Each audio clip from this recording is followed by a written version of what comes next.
My name's Dana Melancon. I am a student here at Mineral Area College. I'm been here over a year. I'm going for a 2-year degree, except I'm going for 3 of them. With a Bachelor in Mechanical Engineering, a lot of my prerequisites are already done.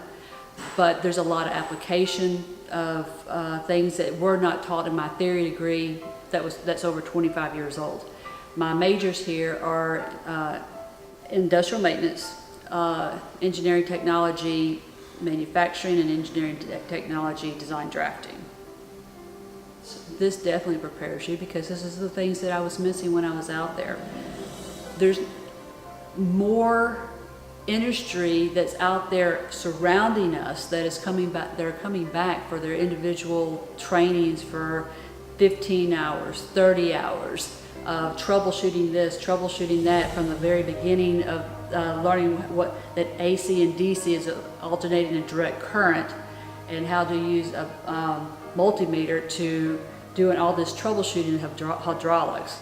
So the industry is coming back and coming over here specifically asking for additional training.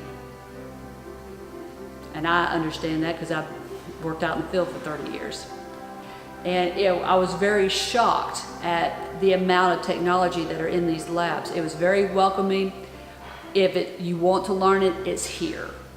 There's a lot of people that go through and kind of try and skim through, but the more you learn, the more you understand that it's in this lab that you can learn.